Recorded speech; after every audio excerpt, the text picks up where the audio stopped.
सानजा गहपुर बियाब दुलाराय बाथौ गौथुमनि थानसालि गोदान लुनो खुन्थिया गायसनजेनो।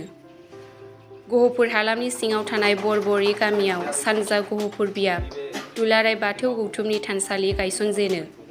बे थानसालि लुफुंनायाव बियाबनि 40 नखरनिबो बारा रायजो राजाफोरा जयै डनेसन खांलायनानै होयो आरो बिलिफां बसुमतारी बिथाङाबो बे थानसालिखौ लुफुंनो थाखाय 50 बेग सिमेन्ट होयो।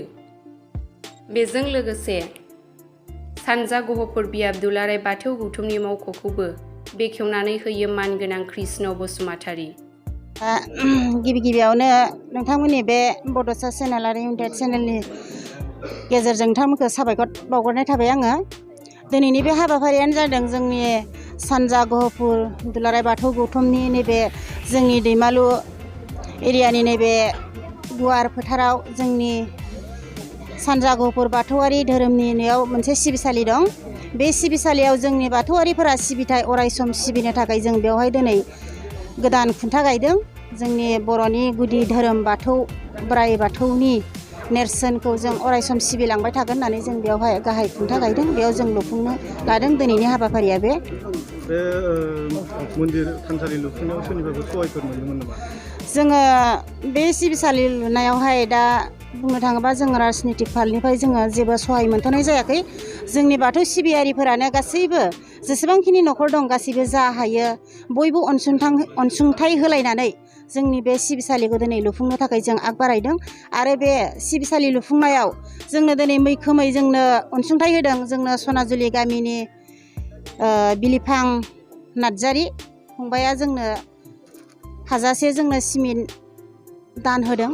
बेवहाय बेबायदिनो गुबुनफोराबो होदों बहुद। मोनबेसे गामिनि रायजो राजाफोरा बे थानसालियाव दङ? जोंनि बे थानसालियावहाय जोंनि बाथौ सिबियारिफोरा गहपुर सानजा गहपुर बाथौआरि हिसाबै जोंहा 48टा गामि दङ। गासिबो रायजो राजायानो जोंनो मदद होनानै दा सिबिसालिखौ लुफुंनो थाखाय बयबो सापर्ट होदों। बे थानसालिया बेसेबांसो खरसानि जागोन बायदि? नायनायावथ' बहुद नांगौ। जोङो माने दा जोंनि सिबिसालिया बे जोंनि बाथौ धोरोमनि सिबिसालियाव 3 थुब थाग्रोयो। बे थुबखौ जों लुफुंग्रोनो थाखाय लादों। ओरैनो जोंनि बे हिसाब बायदिबा जोङो 20-25 लाखसोनि गेजेराव दङ।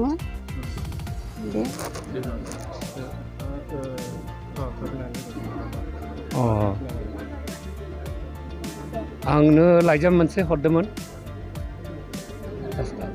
सानजा आन्चलिक बाथौ गौथुमनिफ्राय जे दिनै 12 अक्ट' खालि सानजा आन्चलिकनि बाथौ सिबिसालि बेखेवनाय जागोन, खुन्था गायसननाय जागोन, मावख' खुलि बेखेवनाय जागोन। गतिके नोंथांखौ बे खुन्था गायसननायाव आंखौ माने गायसनजेनगिरि बेखेवनो थाखाय आलासि महरै लिंहरदोंमोन। दा बेनिखायनो आन्चलिकनि मान मर्यादा लाखिनानै धोरोमनि बाथ्राखौ एंगारनो हायैखाय आं आफा इसोरनि मुङै बे खुन्थाखौ गायसननो फैजेनो।